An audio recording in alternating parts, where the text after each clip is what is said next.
Right after I bought a house with a garden, my husband Justin and his mom, Linda, both grinning, told me my in-laws would be moving in with us.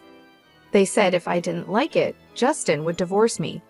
If Linda came, her mean daughter would surely follow. They knew I hated this, but did it anyway. The daily harassment would continue even in the new house. I shuddered at the thought and said, "No, I don't want to live with you."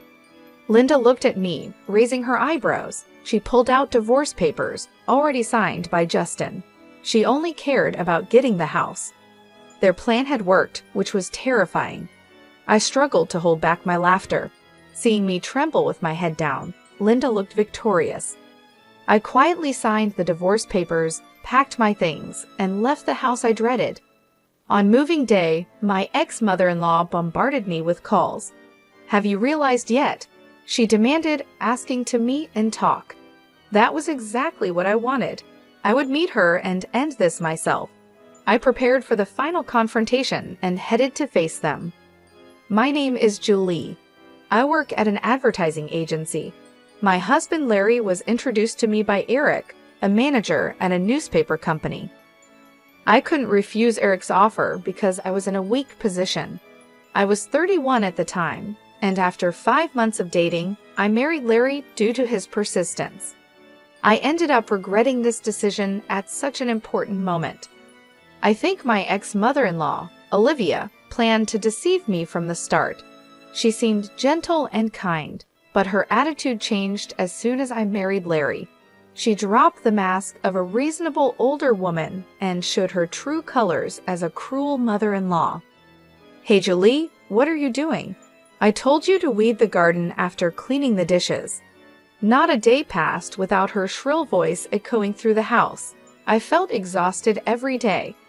I could barely manage a sigh in response. After the wedding, I agreed to live with my in-laws because Larry insisted. His father had passed away, and Olivia, his mom, had been dealing with a leg injury for years. Larry begged me, saying he couldn't leave his aging mother alone in the old house. But when I got there, I saw Olivia walking around just fine. She said that teaching a daughter-in-law was a mother-in-law's duty and treated me harshly every day. Larry was no help either.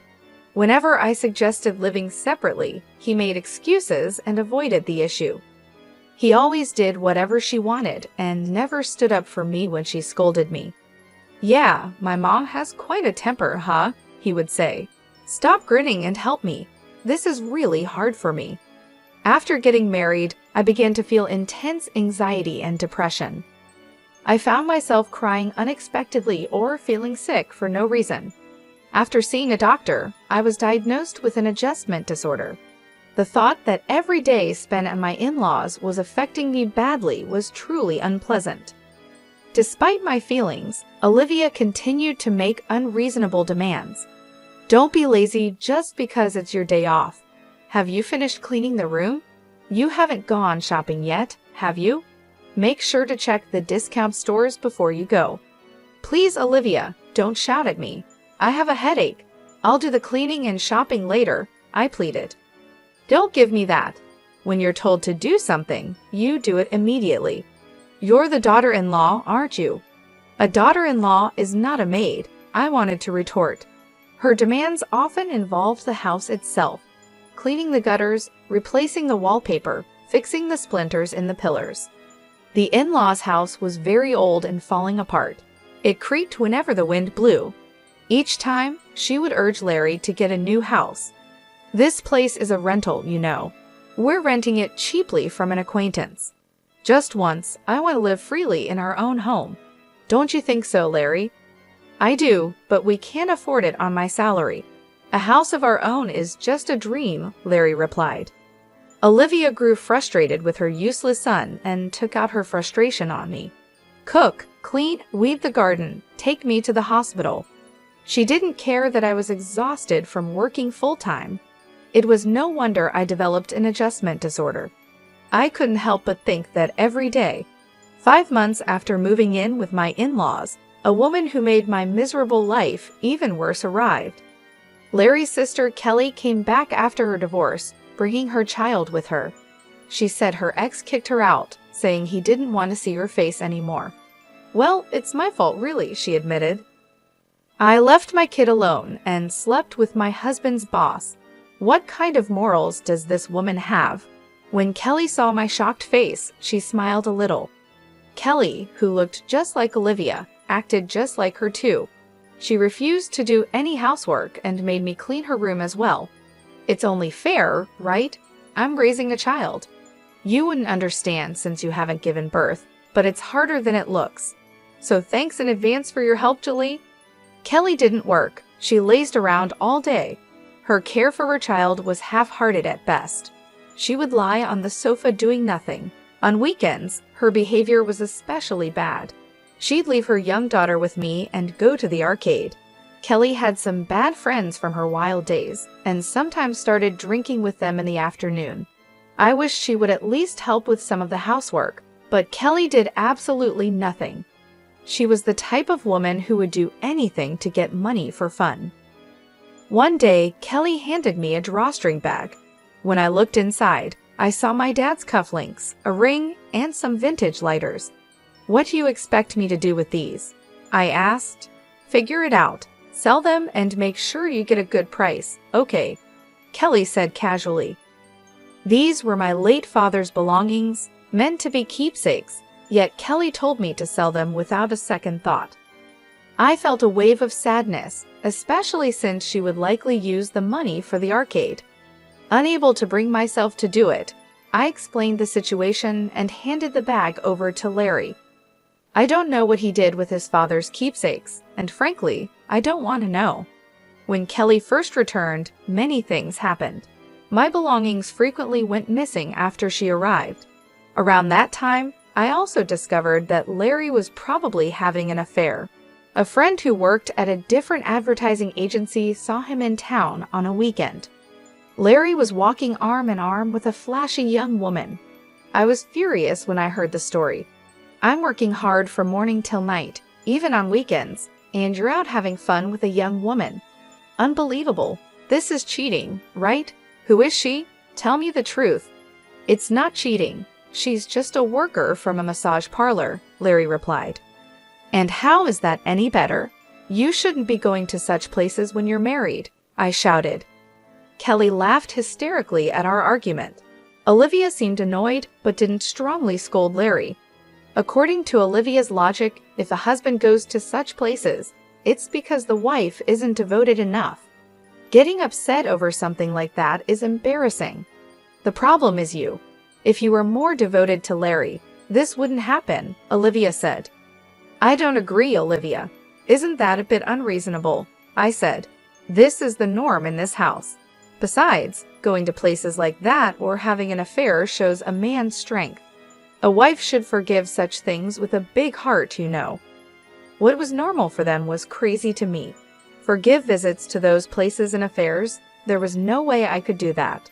My frustration only grew, and I couldn't just stand by any longer. Determined to change this unpleasant situation, I decided to take action. Olivia and Kelly stayed the same day after day, treating me like a servant.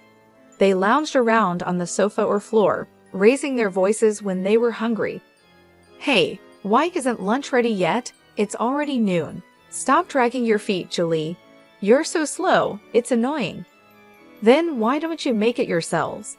I've been cleaning the garden, airing out the carpets, and shopping with no time to rest, I replied. Don't talk back. Know your place as the daughter-in-law, they snapped. I wasn't even allowed to voice my opinion. I was utterly fed up. I wanted a divorce immediately, but if it were that easy, I wouldn't have been struggling. Larry was introduced to me by Eric, a manager at a newspaper company. I owed a lot to my boss, Richard, who also asked me not to do anything that would embarrass him. Olivia knew this and often used it against me. I was completely stuck between a rock and a hard place. For a while, all I could do was endure. Then, one day, Larry's affair became undeniable. That friend from the other agency got solid proof. The first stage of my plan was complete. I needed to figure out my next move. About a month later, I think it was, Kelly spread out a housing catalog on the dinner table after dinner. From every angle, it was clear that these were items I had put in my bag. Look at this. Julie was planning to buy a house. Wait, did you rummage through my bag? Why? Why would you do that? I demanded. Just be quiet. Oh, it's a nice house, a bit in the countryside, but still. Hey Julie, you should have discussed something like this with me, Kelly said. I had my eye on a house with a garden. As Olivia said, it was in the countryside but looked quite good. I had already visited the place several times and met with the real estate agent. When I admitted this, the three of them became very interested. What? How far along are you in the process? Are you going to buy it? It's cheap and spacious. Not bad at all, Olivia said. Larry added, "Amen, got to be bold. Oh, well, a house with a garden, huh? That's a big decision if you decide to become the head of your own household. I'll support you, and I'll even help a little financially. Wouldn't you like to leave here and live with Julie in your own place?" Olivia said, pretending to be supportive. She was already encouraging Larry before I could say anything. How fake. She had no intention of letting me go easily. When I asked whose name the house would be under, Larry frowned. I'm the head of the household. It will be in my name, of course. Then can I go ahead with the purchase? We'll buy this house, and the two of us will move out, right? I asked. All right, I've decided. I'll buy the house. Go ahead and move forward with the arrangements, Larry finally said firmly. Olivia and Kelly both praised Larry for his decision, but I noticed them exchanging a knowing smile. A few days later, just after buying the house with a garden in the countryside as planned, Larry and Olivia, both grinning, made an announcement. They're moving in too, Larry said. What? But you said we live there alone, I exclaimed. After thinking it over, we decided to live together. You're not going to say no, are you? If you refuse, I'll make Larry divorce you. I wonder what your boss Richard would think of that, Olivia said. There it was, a cowardly move. If Olivia came, Kelly would surely follow. I shuddered at the thought of daily harassment continuing even in the new house. No way, I absolutely refuse. I have no intention of living there with you, I said firmly. You don't seem to understand your position, Olivia said, her eyebrows shooting up in anger, her face red, veins bulging at her temples. She pulled out divorce papers from somewhere, and Larry's part was already signed. Her face showed she didn't care about anything as long as she got the house. If you're really going to refuse, then sign here, she said. All right, I will. I'll sign. Let's get divorced. I've had enough, I replied. What? Hey, Julie, are you sure about this? Larry asked. Leave her. A useless woman like this is just going to make you angry. You're young. You'll find a new wife soon enough, Olivia said harshly. I quietly signed the divorce papers. Olivia looked triumphant, but she had no idea how I felt. My plan had worked perfectly, which was terrifying. I struggled to hold back my laughter. A few days after I moved into my new apartment, I started getting a lot of calls from Olivia. Checking my calendar, I realized today was their moving day. She must have figured it out. The phone kept ringing nonstop, typical Olivia. Ignoring the calls didn't help. They kept coming. Finally, I answered due to her persistence. Olivia didn't even say hello. She just started yelling. Julie, how could you do this? What kind of house did you make us buy? Hello, Olivia. Calm down. What are you talking about? I don't understand, I replied. Don't play dumb. This house, you knew it was defective when you bought it, didn't you? Didn't you? She screamed. That's right. The house I chose had problems. The ground was unstable, causing the land to sink. Even a new house could have doors and windows that wouldn't close properly after a few years. There were old mining tunnels nearby that caused these issues. The locals knew about this and built their houses on stable land. Only clueless newcomers fell into this trap. I used this problem-ridden house to trick those three. It was tough to find a reasonably priced defective house, even with the help of a real estate agent. I'd also made sure Kelly would steal the real estate catalog from my bag. I had deliberately left my bag in an easy-to-steal place. They fell right into the trap and moved in. It was hard to keep from laughing when I signed the divorce papers. I wanted to tell them everything, but I couldn't. I played dumb. A defective house? That can't be right. There must be some mistake, I said, feigning innocence. What is with that attitude? So fake. Just come over here, Olivia demanded. No, honestly, I don't ever want to see you again, I replied firmly. What? What did you say? She yelled. There was no way I wanted to see that unreasonable family again. I told her I wouldn't meet them even if they paid me. Then Larry took over after she clicked her tongue. Julie, please think about our situation a little, Larry said. I could say the same to you, Larry. Did you ever think about my feelings? No, you didn't. I was always isolated, I retorted. I'm sorry. I'll apologize. Just tell me where you moved to, he pleaded. Why would I tell you that? If you showed up, I'd have to move again. I want to cut all ties with you, I said. The conversation went nowhere. Eventually, Olivia and the others started making even more outrageous claims. They said the divorce was invalid and that we were still family. I had 2 colleagues sign as witnesses and submitted the divorce papers to the city hall. They are valid, and there's no way it's invalid. How unreasonable can they be? Anyway, they kept insisting, just meet with us once, Julie. We need to settle this properly. Olivia and Larry were determined to meet and talk. I knew they would keep calling if I kept refusing. I had no choice but to meet them to put an end to it myself. Fine, I'll meet with you once, I said. Thank you, I owe you one, Larry replied. But I'll choose the time and place, okay? I couldn't risk being ambushed or followed. I needed to stay in control to ensure my safety. After making careful plans, I arranged to meet the 3 of them at a cafe. I arrived at the cafe 15 minutes late. Olivia and Kelly were already furious from waiting. Larry had a strained smile on his face. As expected, they were predictable. How dare you keep your elders waiting? It's so disrespectful, Olivia shouted. I don't want to hear about respect from you. So what do you want? I replied. What's with that attitude? It's infuriating. We're stuck with a defective house because of you. Take responsibility, Kelly chimed in. I told you, I don't know anything about that. You decided to move in on your own, didn't you? I responded. Olivia faltered, unable to deny that she and Kelly had willingly moved into the defective house. Their previous home was being renovated, so the only place they had to live was the defective house. If you're done, I have something to say. Olivia, I will be suing you for damages. Prepare yourself, I said. What? Damages? Suing? Why? What did I ever do to you? Tell me clearly, Olivia demanded. You mentally tormented me to the point of developing an adjustment disorder, I said, showing them a copy of my medical diagnosis. The 3 of them stared at it intently.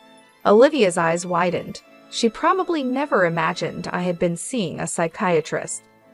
You never thought about how much your words hurt others, did you? It was very painful for me. I felt nauseous and cried a lot. It was really tough, I continued. That's because you're weak. You were a lousy daughter-in-law and deserved it. Isn't that right? Olivia retorted. Calling me a lousy daughter-in-law repeatedly is slander. Slander is punishable by up to a year in prison or a fine of up to $5,000, I said firmly. What? That's ridiculous, Olivia exclaimed. What's ridiculous? I countered. Olivia didn't understand the seriousness of her actions. She had no idea how harmful her behavior was or how much her verbal abuse had hurt me. You also did other things that are punishable by law. You threatened me multiple times, saying you'd tell Richard about the divorce. That's extortion, I added. Wait, isn't that a bit exaggerated? Larry interjected. It's not exaggerated at all. By the way, extortion carries a penalty of up to 3 years in prison or a fine of up to $5,000, I replied. I won't back down on this, I said firmly. All right. Wait a minute. Kelly stepped in, her eyes sharper than usual. She had the look of someone who wouldn't be intimidated by threats. What is this? Scaring my mom by taking advantage of her ignorance? Do you have any proof of these so-called slanders and threats? Yes, I do. I've been recording everything, I replied. What? Recording? Kelly's eyes widened. Yes, I'd been recording with my phone's voice memo the entire time I lived at my ex-in-law's house. I have plenty of audio recordings, including data of Olivia's abusive language. Submitting this as evidence would confirm the charges of slander and threats. Did you really think I'd just take it? It's not just Olivia. Kelly, you're also guilty. You'll be held accountable too. What? Why me? What did I do? Kelly's voice rose in panic. Think about it. Haven't you committed any crimes? Or are you saying you haven't caused me any trouble? Of course not. Don't be ridiculous. Kelly insisted she was innocent. I showed her the screen on my phone. Kelly's face turned pale. It showed her rummaging through my bag, nervously glancing around while searching the contents. What's that? How did you record this? Because my belongings frequently went missing after you arrived. Makeup, accessories, clothes, bags. I set up a hidden camera. This is awful. How could you do that? You're just a daughter-in-law. Unbelievable. Who's the one overstepping boundary here? Let me inform you about the penalty for theft: up to 12 years in prison or a fine of up to $5,000. I'll be contacting the police, I said firmly. Kelly's mouth opened and closed. She wanted to argue, but she couldn't. She looked completely helpless. I had kept track of all my missing items.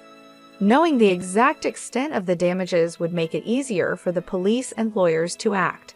If I was going to do this, I would do it thoroughly. I was determined not to let these three off the hook. Finally, it was Larry's turn. He shrank back under my glare. If there was anyone I couldn't forgive the most, it was him. I believed a marriage was about mutual support, but Larry, you saw things differently, didn't you? From start to finish, you were always my enemy, weren't you? Enemy?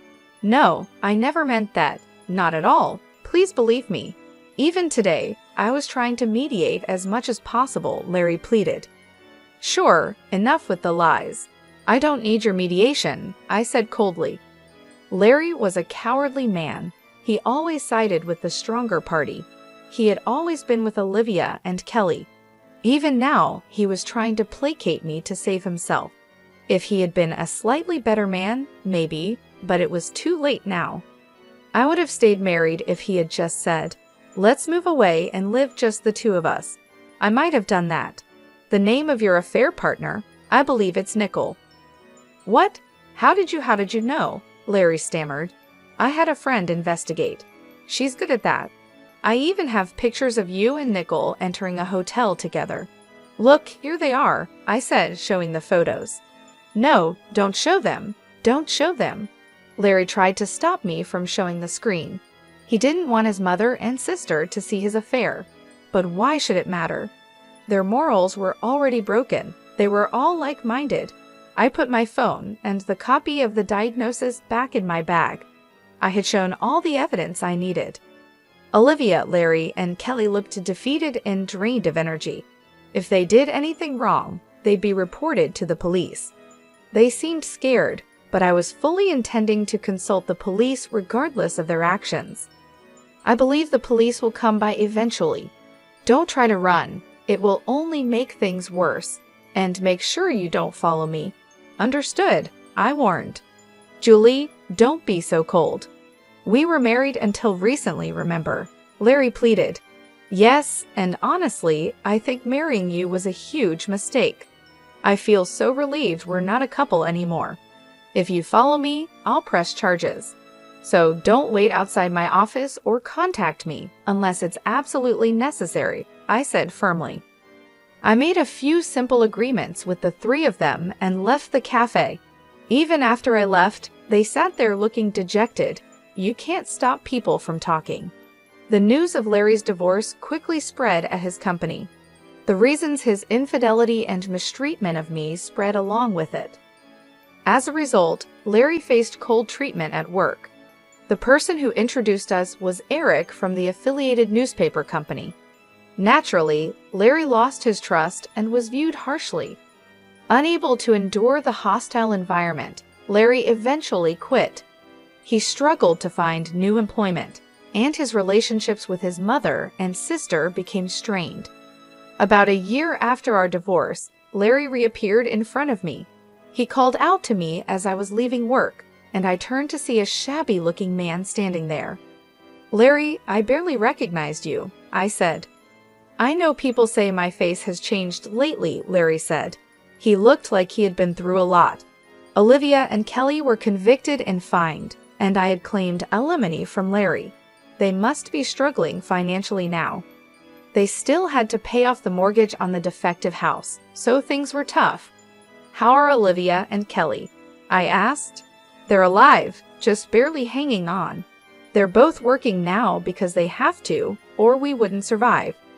They always say they want to go back to the old life, relying on my and your income. They haven't changed a bit. They're like parasites," Larry said. Cutting ties with them was definitely the right decision. I thought he might argue, but he didn't. Larry sighed deeply and apologized to me. "I'm really sorry for everything. I deeply regret it. I was a fool. You were right. I should have always been on your side. I must have been out of my mind." "Your whole family has been out of their minds from the start," I replied coldly. "Please, let's live together again. I'll cut ties with them for real this time." "You're the only one for me," he pleaded. "Oh really? Too bad. I'm seeing someone else now." "Even if I wasn't, I'd never take you back," I said firmly. When I said that, Larry collapsed to his knees, but his pitiful act didn't work on me anymore. If I were less well-mannered, I would have spat on him right then. I left him there and went home. He never contacted me again. The real estate agent who helped me told me that Olivia, Larry, and Kelly's lives had fallen apart. They blamed each other for their poverty, which worsened their relationships. Neighbors heard shouting and glass breaking from their house almost every night. They berated and tormented each other but couldn't break free.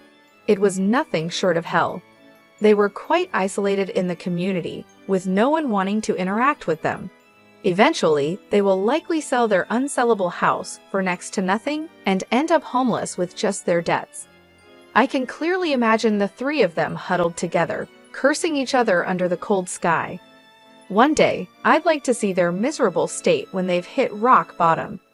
Meanwhile, I'm living a happy life that feels almost unreal. It's all thanks to my new partner, the one I mentioned to Larry. He's a successful salesperson at a big trading company, a mature man with a gentle nature who respects others. He's also divorced, like me. We're planning a small wedding soon. My first marriage was a really bitter experience. Even now, I sometimes tear up when I remember the hardships. But even during those times, I feel warmth and comfort when I lean on him. This is where I belong. I took a long detour, but I finally arrived. That's how I feel. Because of the struggles I've been through, I can now be kinder to others. I want to use my experiences to live a positive and bright life. That's how I feel these days.